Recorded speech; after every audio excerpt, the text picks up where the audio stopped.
Hey everybody, Pro Bowl's here. An awesome Pro Bowl starts with awesome players, and your vote helps decide which of those awesome players gets a spot on the AFC and or the NFC roster. So, show your love, cast your vote, and make sure your favorite players make it to the 2020 Pro Bowl. Vote today and be entered to win exclusive prizes at NFL.com/Pro Bowl vote. And, now that we're on the subject of football, let's start the show. Broncos in the nickel, 3rd and 10.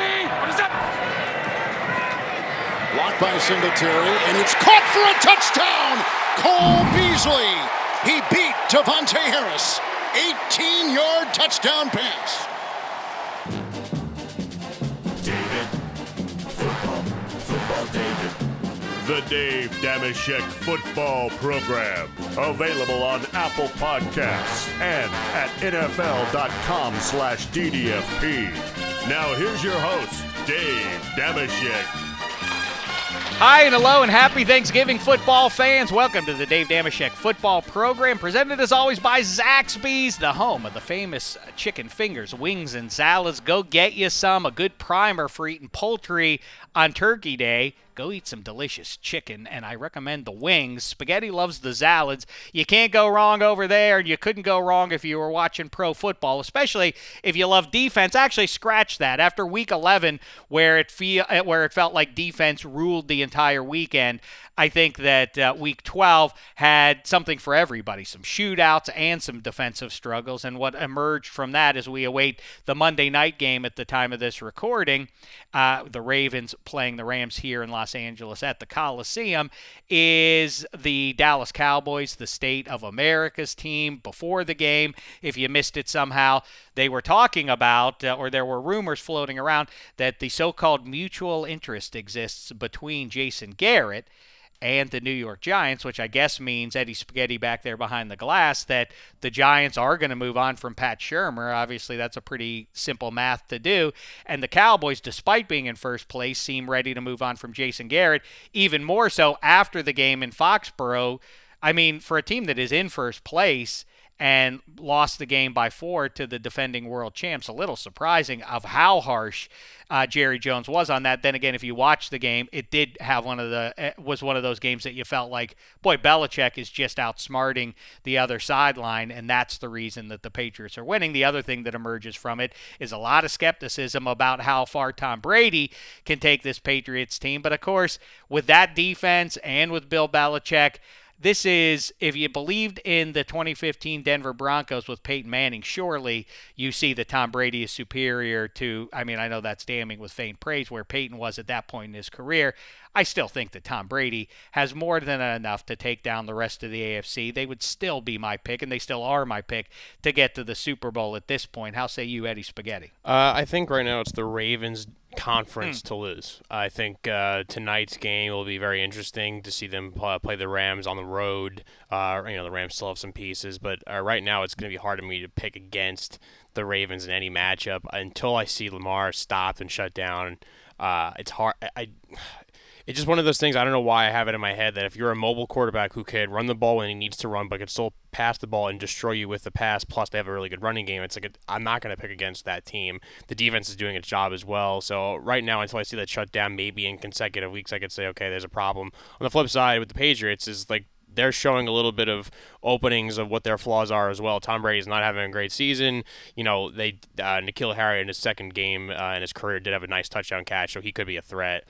But their defense is as good as it is, but when your offense is barely scraping by 17 points, like 20 points in that range, it's, you could get beat by a dangerous offensive team. I guess so, but it is something that we've pointed at all season long. This is the year of the defense. It was fairly predictable, in fact, even with all the rules that favor offense, that in the never-ending push and pull of NFL offenses and those coordinators versus defense and those coordinators, that this was the year that the defense would rise back up, playing off of what we saw the Patriots do in the Super Bowl to the Rams. The defense won that one, and this year it feels like more often than not the good defenses are winning. And in fact, it doesn't just feel that way. That is the case. The best teams in football right now, the teams that have the number one seeds on both sides of things, like, again, I know I'm patting myself on the back for saying this, but you could see this coming, and that's why I had the Niners winning their division. We'll see if they have enough to hold on with a really brutal schedule upcoming. But still, the reason that they're winning games, the consistent threat at least for these Niners, has been that defense. And now here comes Jimmy G and that offense. And again, like we foretold, those pass catchers, the young ones tend to take. They don't hit the ground running. Jerry Rice, I know this is ancient history to a lot of people out there, but Jerry Rice, even Jerry Rice, did not splash in week 1. He did not make it big in September. At the very end of his rookie season, that's when he kind of took off, and now you see Deebo Samuel starting to make some contributions, and not coincidentally, George Kittle's out there to distract those defenses, and so is Emmanuel Sanders. These Niners are legit in my book. And the thing I keep thinking about them is how many big-time wins have they had? People keep wanting to express skepticism about where this team is going. I wonder how many big-time games they have to have. Their only stumble was without George Kittle, the all-pro tight end, so you remove him from the equation. It's understandable that they would lose that one, and they still just about won the game against the Seahawks were it not for that missed kick. But in the meantime, when they took down, remember when they housed the Browns? Yeah. Everybody swooned over that one. Then they whipped the Rams in L.A., and people went crazy over that one. They vanquished now the Packers with a dominant performance last night. At the time of this recording, they whipped that team. So I don't think the Niners are some mirage as we head into December here. What else, Spaghetti? What else jumped out at you from Week 12? And this gathering storm? I guess the thing that people are talking about is the two teams that played in Foxborough, Tom Brady's health. You know, as I just explained why I think that I see it, I obviously get it, and the Cowboys thing is interesting because they do feel like they're underachieving a little bit, but they're in first place, and I had the Eagles winning the division, but if you look at how things shape up for the Eagles, the way Carson Wentz with the bad hand now, if the Cowboys, just straight up, they play the Bills still, the Cowboys have another tough one beyond that. The Cowboys have the Bills on Thanksgiving. And the Ravens. They're on the road versus the Bears. They have their home versus the Rams, and then they have to go to the Philadelphia for the Eagles, and they have the last game of the season. Oh, I thought they had the Ravens in there too. Okay, I'm sorry, I forget that. So basically, that division is going to boil down to, and actually that's even optimistic for the Eagles at this point, but let's say that the Bills on Thanksgiving go into Dallas and take them down, or they stumble in Chicago or something like that. Then the Eagles, if they win the head-to-head. But the Eagles now, it's almost essential that the Eagles win that game if they have a shot at winning the division. And the way things are shaping up on the NFC side, it's their only shot at the postseason, too. And then the curse of Sposta will have claimed one Carson Wentz. We saw before the season, he gets all that money. He was supposed to step right in for Nick Foles. And if Nick Foles could do it, the logic went, then surely the second overall pick, the more talented quarterback, would fly in 2019. So far, not so good, and they're tracking to miss the playoffs unless, at minimum, they go down to Dallas in a couple of weeks and vanquish that team. Yeah, the Eagles-Seahawks game was a weird one. I know, like, Brandon Brooks missed it for, like mental health reasons, or he came out of the game. Like, Wentz with the injury, he's not looking right. The receivers all year have been miserable. There's some reports that Carson Wentz and Alshon Jeffrey do not mesh well whatsoever. There's no rapport between them, which is, you don't want to hear that. Obviously, everyone's been saying since last year the ball gets forced to Zach Ertz, whether that's right or wrong. They can't decide on running back. It's just, there's a lot of issues with that team, whereas Dallas, I think, on paper, maybe outside of their secondary, you could argue at like every level they're as good as you could possibly be. Obviously Zeke, Dak's an MVP type player this year. The receivers are great with Amari Cooper. Randall Cobb, when he has played, he's actually stepped up. He had a decent game yesterday when Amari Cooper was shut down by Stephon Gilmore. The offensive line obviously has some absolute studs there. Defensive line, same thing. Linebackers, really good young core, plus you have Sean Lee, the veteran. So it's like that team makes sense as to why they should win the division, but even though they're complete on paper, they just never put it together on the field consistently. And now, is that an issue of Jason Garrett, or is that an issue of, I don't know what else it could be? Maybe the talent, maybe they're not as good as we perceive them to be. Well, but they're loaded. They are. And it's funny because if they lose to the Bills and the way the Bills are playing, which is possible. That was a pro football team that the Bills hosted on Sunday. and the defense just completely shut them down. And the way Josh Allen's looking, and here comes Devin Singletary and the rest of it. I mean, the cynic would point to Smoke Brown being their one good pass catcher that they have, but look through it. The teams that make hay in the postseason do not have a high-end wide receiver. That's not a reason to doubt them, and Josh Allen is starting to erase a lot of the skeptics out there right now. And I wonder if this is a big one. My confidence that the Cowboys, and we'll pick it on Wednesday with scheduling alert for you. We'll do our usual Wednesday show on the start of Shecker season. That's on the eve of Thanksgiving annually, so we'll pick those games with Cole Wright and Handsome Hank, Matt Money Smith out and about with the family in town. We'll do our picks for the Thanksgiving games and all of and Week 13 coming up. But obviously, if the Bills go down to Dallas, does Jason Garrett make it through the year? The way Jerry Jones is talking about him, I don't know what. This is a classic. To me, it's a game, and the Bills are, they could very easily go down there and win that game. They could win that game by, I think, multiple scores too.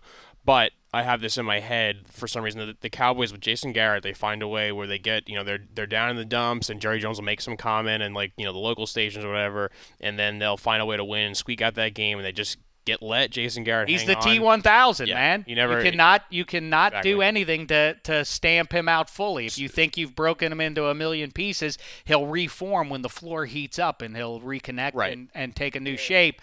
What do you think, though, Spaghetti, about so given that, and that's exactly what I think the Cowboys, my expectation is that the Cowboys will right the ship that isn't really that wrong to begin with, and they will win at home. Mm-hmm.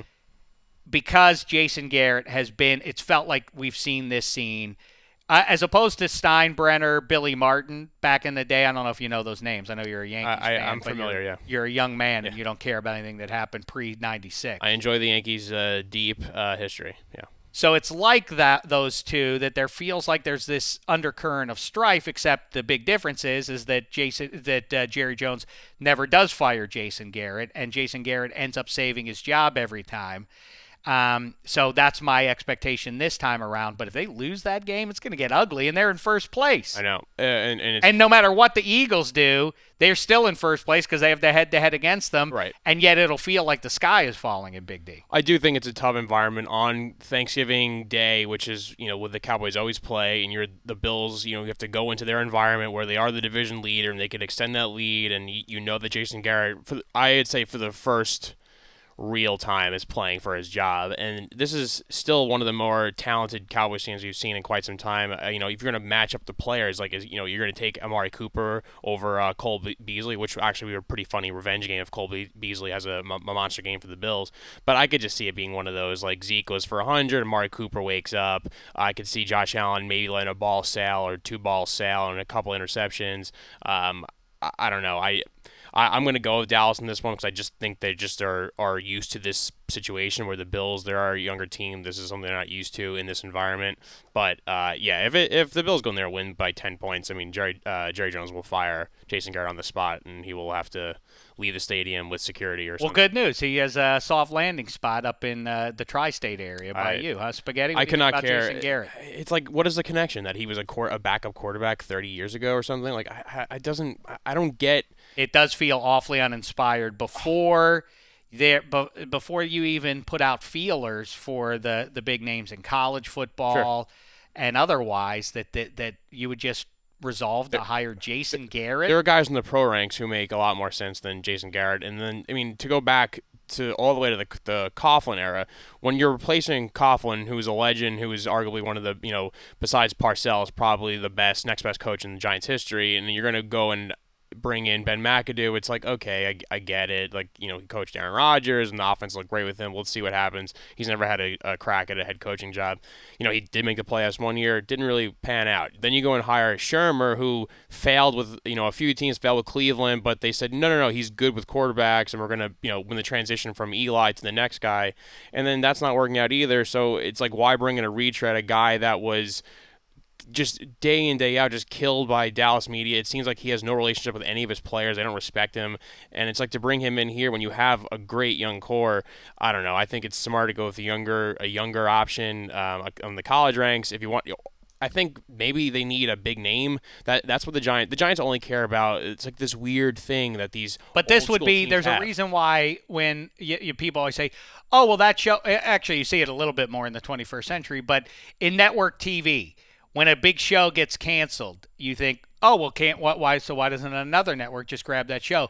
Because it has a stink on it. It wasn't good enough for somewhere else, but now we're going to pick it up. It has a weird message.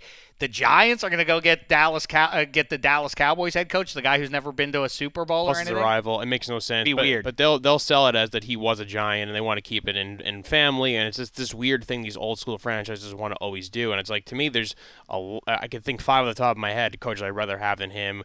But I actually don't think they'll fire Shermer this year. I think they're going to maybe not. But it is another example, and in fact one of our chief examples over the last decade here of doing this show, that certain guys, why this is true, you can debate the nuance of it. Belichick is the anomaly in that he is the leader of men, but also down in the nitty-gritty of the game plan. Generally speaking, a guy is either a leader of men or a technician or what else, and his coordinators cede that control to him. But coordinators, Shermer might be one of those guys who's a classic great coordinator who's not a leader of men. I'm not trying to diminish him as a human being, but it's starting to shape up that he's the opposite of Herm Edwards, as an example. Herm Edwards is probably not a great coordinator, but walks into a room, he can oversee. He's a manager of, he's the foreman kind of vibe down at Arizona State, and prior to that, obviously, in the NFL. So, yeah, I don't get that. Now, before we move on, a couple other things I want to kibitz about here, and one of them is back to Tom Brady. And people got upset with me in the New England area, specifically Spaghetti, because this doesn't apply just to the Patriots, but I'm not talking about a good player moving on. You're a Giants guy. I'm not talking about what happens when Eli moves on, but you did feel that dynamic a year ago when they sat him down for Geno Smith, and New York sports fans went crazy, disrespectful, so on and so forth. How dare you attempt to move on while we have this legend, this icon in New York sports right there. He deserves better than that. So I floated what happens in 2020 as things track, in my book, to Tom Brady not being on the Patriots next year. And let's say, hypothetically, he isn't. I don't know what's going to happen with Brady, but it feels that way to me. And maybe I'll be proven wrong. But okay, just for fun's sake. And by the way, hard-boiled people who don't want sports to be fun or for spectators to be allowed to debate these things, barroom debate style, I don't know where your sense of fun comes from. Talking about politics? I don't know what you enjoy. This is supposed to be a fun diversion for us, so there's no reason to get so angry about such things. But I floated the hypothetical, what if Brady moves on and the Patriots go 13? What if they go and get Andy Dalton to be the replacement, and Andy Dalton takes over and goes 13-3 and wins the Super Bowl? Matter of fact, what if it's Jarrett Stidham and he goes 13-3 and wins the Super Bowl? Won't there be a part of you as a Patriots fan that feels like, Tom, I guess Tom wasn't the essential item, and it was Belichick who was the more essential figure in this Patriots run. And as a result, then you're cheering for a coach. You're not cheering for laundry, as Jerry Seinfeld joked about, but you're cheering for, it's the coach that makes all the difference. And to me, that's vaguely unsatisfying, especially if Tom Brady doesn't go off into the sunset. If Tom Brady says, the Patriots may not think I have something left, but I want to play another season, and now I'm going to go play for the Los Angeles Chargers, as an example. What then? What if the Patriots with Andy Dalton or Jarrett Stidham in the playoffs? What if they went to the title game in the AFC, and awaiting them were the Los Angeles Chargers, helmed by their quarterback, Tom Brady? Doesn't that raise, obviously that's an on-the-nose hypothetical, but wouldn't that raise some conflicted emotions in the football fan?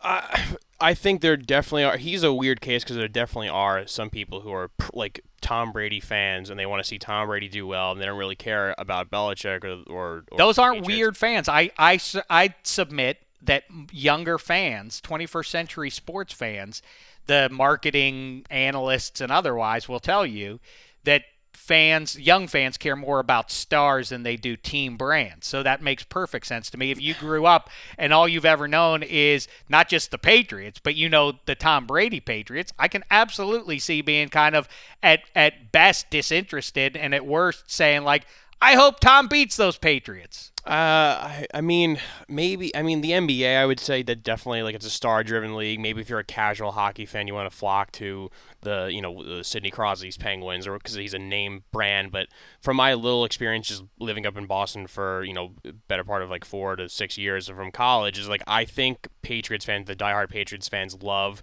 the arrogance and being like, we're smarter than you, we're always better than you. And I think that's kind of tied into Belichick and just like the brand of Patriots football. Whereas like if Tom Brady left, or let's just say he retires, and they go and get either it's Stidham or it's whoever else on the open market, they draft a guy and they go and win, they would absolutely love to say, wow, we move on from Tom Brady and we're still the best team, we're still better than you, we're always going to be better than you, we draft better than you, we coach better than you. I think they just like that arrogance of always being the upper class and no one's on their level. That being said, with like the Patriots, the best example I could give and like where I'm coming from is like say Derek Jeter. For me as a Yankees fan, Derek Jeter moves on, but they go and replace him. They have Didi Gregorius, and you have probably now Gleyber Torres is going to move over to shortstop. It's like, well, I cried this year when they lost the Astros because I care about the laundry, like you were saying. Like I care about the interlocking NY pinstripes, but I want to see the team win. Now, it doesn't take away from me loving Derek Jeter and what he's accomplished for us and being just the face of the franchise for 2 decades, but I'm not going to stop rooting for my baseball team because Derek Jeter is now living. I don't in his mean mansion. stop rooting for it, but lose a little bit of excitement for it. That's what happened to me as a Mario Lemieux fan when he retired. Wouldn't the excitement raise though? If you're on a 13-3 run with Andy Dalton, you're like, wow, we could do this again without Brady. Wouldn't you be more like? They're probably. I don't know if you have a 12 jersey and you are standing for 12 as the GOAT all these years. Now all of a sudden he's gone and they keep on rolling. It would create some conflicted emotions, and a lot of people in New England, when I tweeted that out over the weekend, said, did it hurt Joe Montana when Steve Young took over and kept on going? No, it didn't. It burnished Montana's legacy because Steve Young continued to play. The Niners continued to be great, except in January they would come up short, and it seemed like Steve Young got by the pressure of having to take over for Joe Montana until he finally did get over the hump 3 years into the gig. Then remember him figuratively taking the monkey off his back at the end of that Super Bowl win against the Chargers. I think that's not a perfect comparison for my hypothetical. A completely made up nonsense, but it's fun to talk about that. It's sort of the Rick Pitino, actually, to keep it in Boston sports, Rick Pitino famously, hey, Kevin McHale and Larry Bird and the Chief ain't walking through that door right now. I kind of feel like I'm willing to trade. I know this is crazy. I kind of understand, like, it's a business, got to move on. Yeah, those are the guys running the business are in that frame of mind. But you are, as a fan, you're not required to embrace that. You're allowed to sort of say, I don't care. If Tom Brady wants to play again next year, we owe it to him to let him play until he decides he wants to walk away and he's our starting QB. Or shame the devil. That was basically the sentiment with Giants fans a year ago.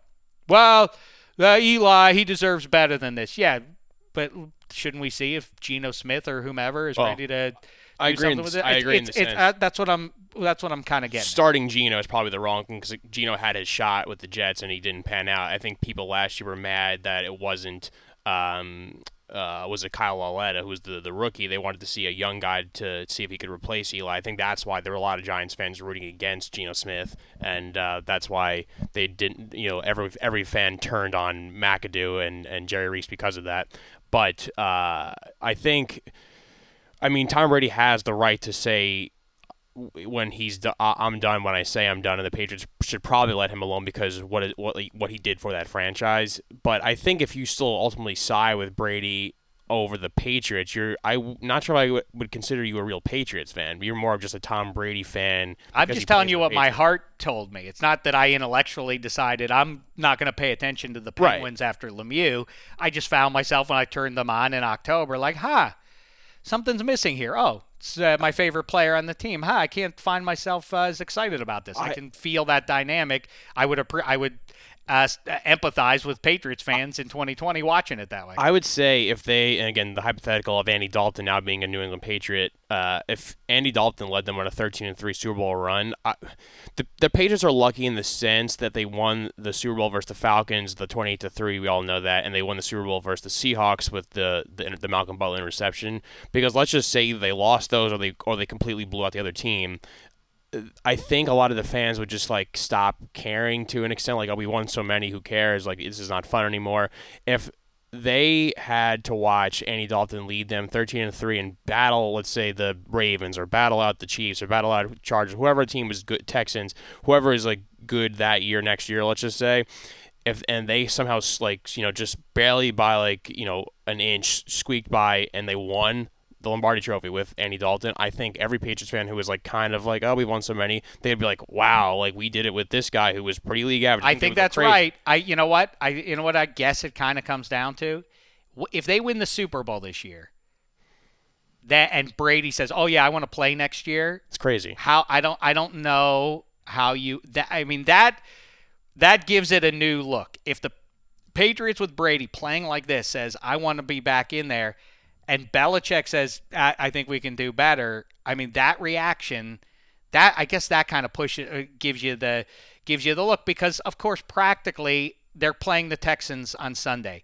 If I said to Belichick, straight up, right now, we're making this trade right now, and you cannot walk out of the room without an answer, Tom Brady for Deshaun Watson, Bill Belichick 100% would do that. I just wonder, would every Patriots fan sign off on that? No. I asked Ricky Tamposi. Yeah. I asked Ricky Hollywood that same question. She said, no, we gotta die with Tom Brady. That's it. No, there are a lot of Patriots fans are blockheads, and they just. Oh, well, you disagree, but that doesn't invalidate. She's the Patriots fan, not you, and you're the one, and she's the one saying no. I think you take Deshaun Watson in a heartbeat, and you say, are you sure you don't want anything else with that? No other mid-round, no other picks or players, because it's a total steal. But I think some of those Patriots fans, and maybe the ones you're talking about, that would be upset. They wouldn't care about the Patriots if they won without Tom Brady. The same people they're just blinded by their love of him, but I consider them more Tom Brady fanboys than an actual Patriots fan. I hear you. But yes, I'm saying that's the reality of some of the mindset of some fans. And in fact, not the mindset, rather it's what the heart tells you. That's what I always say, Spaghetti. I can't make these decisions all intellectually. I'm a sports fan. We're all deluded by rooting for what other people are doing. We watch them. That's our role in it. And by the way, again, everybody getting so upset about this. This isn't about you. You happen to have the guy who is this generation, at minimum, this generation's GOAT of pro football. At worst, just for this generation, if not for all of time. The passing of that torch is fascinating stuff, and it will, whether you want to concede it or not. I'm not trying to knock down Tom Brady or the Patriots. I'm pointing out this is what's going to be, and I'm fascinated by it as a sports fan of how you deal with that, having sort of been through that myself. One more thing, speaking of sports fan, I happen to be one, and I watched the game in Cincinnati, Queen City. I don't know if you saw that one on Sunday, Spaghetti.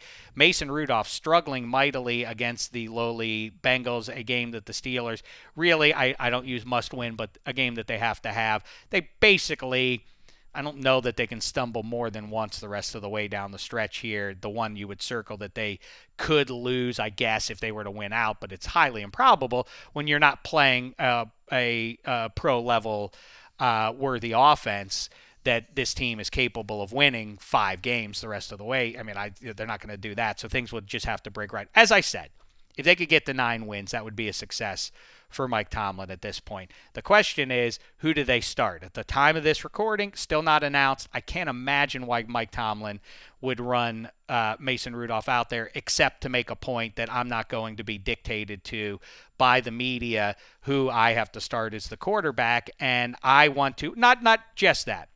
I could see Tomlin's mindset, being a coach's guy, being a player's guy, saying, I stand with Mason Rudolph.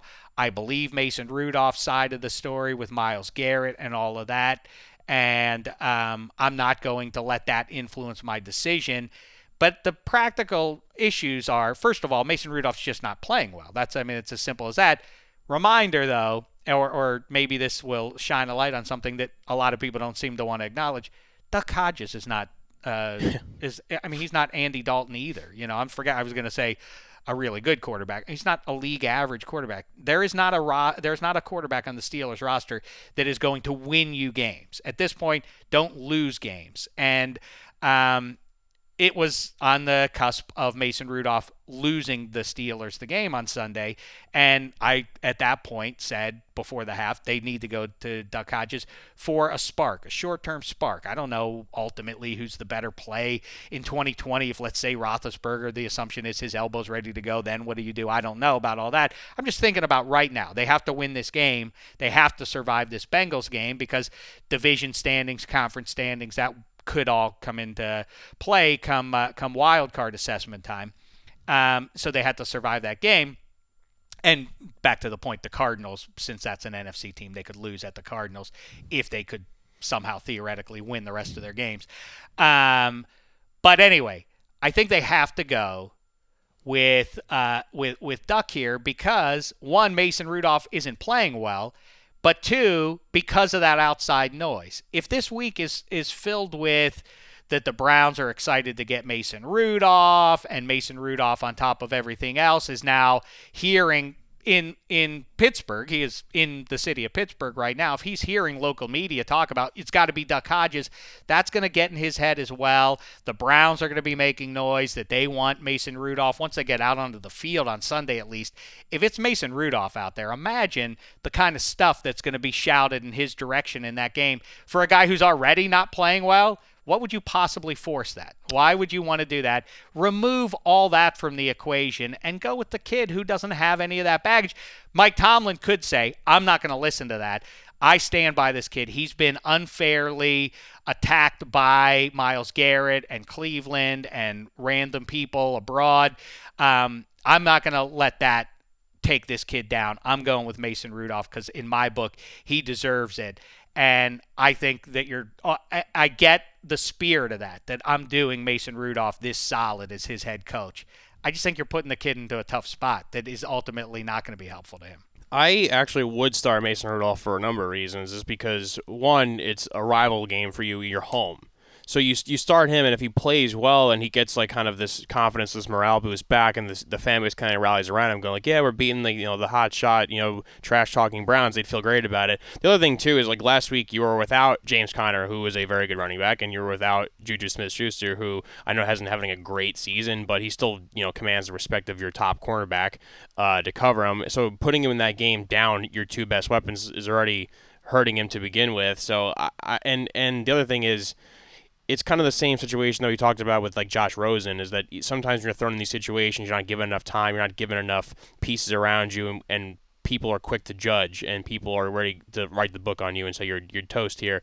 Like Rudolph is a rookie quarterback, and he's in his getting his first crack to play this year, rather, and it's okay if he struggles at points, and I'm not one person to say like, oh, you know what, you just lost that game, you got to leave, you got to get out of here. Oh, you're missing your top receiver, running back. Well, I don't care, you got to leave anyway, and put in the third stringer. I don't know, I don't like that. I think that is legitimately what could happen. Here, I completely agree with what you just said. That's how this could wind up. Mason Rudolph conceivably could never start again. Like this could. Right.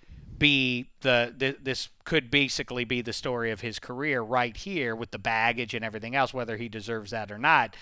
So I could see Mike Tomlin being motivated by that. I just think that the better spot for him mentally and otherwise, for Mason Rudolph's sake, would be to go with Duck Hodges here. And again, understanding Duck Hodges is a backup as a free agent, small guy who does not seem to, the high end for him does not seem to be hoisting the Lombardi trophy at the end of this season or any other. There's a chance that if Duck Hodges struggles, that then you would say, okay, now we go with Mason Rudolph, and you're putting him in a position to be potential hero there, and that would completely flip the script and be helpful to Mason Rudolph, more so than jamming him into a spot where those Browns are going to be out to get him. They're undoubtedly, and There's just going to be a world of pressure. And forget it's even before you get to the Brown side of things. Internally, he has to understand the fans, the local media, and most importantly, his teammates probably want to see Duck Hodges. So why are you going to force that? I don't understand it. And hopefully it's all moot because I assume Tomlin will make the right choice here and go with Duck Hodges. It seems that way, but I still think if they come out hot and they score a bunch of points and they have a nice lead over the Browns and the crowd's rallying behind them, like, oh, see, Mason, like you could do it. You could still, even with, and I'm not sure, I mean, you'd know more than me what the status right now is of Juju and Connor if they're going to play versus the Browns, because obviously that's a major help. But I just, for some reason lately in the NFL, it's like, oh, you get like 3 or 4 games to impress the media, and if the people start tweeting negatively about it, they get rid of you, and that's that. And it's like, not every quarterback has to be Aaron Rodgers. It's okay if a quarterback is middle of the pack, and that means like kind of like in a Jared Goff situation where it's like you have to have a great O-line, you have to have a really good running back, you have to have a bunch of targets, and have to have a coach who's competent. And then once you have all those pieces, then he could lead your team. And I think certain scenarios, the O-line, normally should be good for the Steelers, but it hasn't been great in every game, and you have, missing your top receiver and your top running back is never going to help any quarterback out. So I'm more patient with that. Maybe it's because I'm a dumb Giants fan who's seen the last couple of years of Eli, but I just think that you have to, sometimes the perfect scenario is you have to just strive for that and help the quarterback out. It's okay if he is somewhat of a passenger, and especially in a year where you lost Ben Roethlisberger and you never really think it's Super Bowl to begin with, it's like, well, I would just keep riding Mason Rudolph out anyway. It's no point of playing a third stringer who doesn't really have a future in the NFL. Yeah, I think the bottom line is I now am skeptical enough about both guys that I don't see either one as. I mean, I don't see either guy. We've seen Duck Hodges, play a game plus now, so we don't know anything about him. But he's not certainly. I highly doubt that if the Steelers decide on January 1st, like, yeah, Mason Rudolph, I don't think he can do it for us for all of 2020 if Roethlisberger's elbow ain't right. I'm positive they don't think that about Duck Hodges. So, and I'm sufficiently skeptical. And, like that could be another aspect of Tomlin's thinking is if we go short term here with Duck Hodges, he's not our answer in 2020, and we don't know what's going on with Roethlisberger's elbow. And short of doing something in free agency or reaching in the draft to get somebody, which, of course, they don't have a first-round pick, I wonder if they feel like, well, we can't throw Mason Rudolph out because he might be our starting quarterback in 2020. I don't know. But I do know that in the here and now, there's no doubt that Duck Hodges has to start again because of, even without the bad performance in Cleveland, right now, what we saw just based on what happened in Queen City on Sunday, you got to roll with Duck Hodges and let him fail before you put Mason Rudolph back in there. Anyway, all right, Spaghetti, let's get out of here because, a lot of people have the whole week off and we don't want to talk too much, and we still have our Wednesday show to do with Handsome Hank Hodgson and Cole Wright and you, Eddie Spaghetti, picking all the Week 13 games for you, some juicy ones on the ledger, so you want to be around for that. The Ravens and Niners getting it on. We'll do Cowboys. Bills is a fascinating one. A lot of good ones as we get closer and closer to the wrap of the regular season, then on to January. Both sides of the playoff picture starting to really get exciting too. What those potential matchups in Wild Card Week look like. But anyhow, hope you're having a good week, Thanksgiving week. Make sure you check out Dave's of Thunder. Football Fact Check over there on The Athletic, so on and so forth. Back in a couple days. Till then, thanks so much, football fans. Been a thin slice of heaven.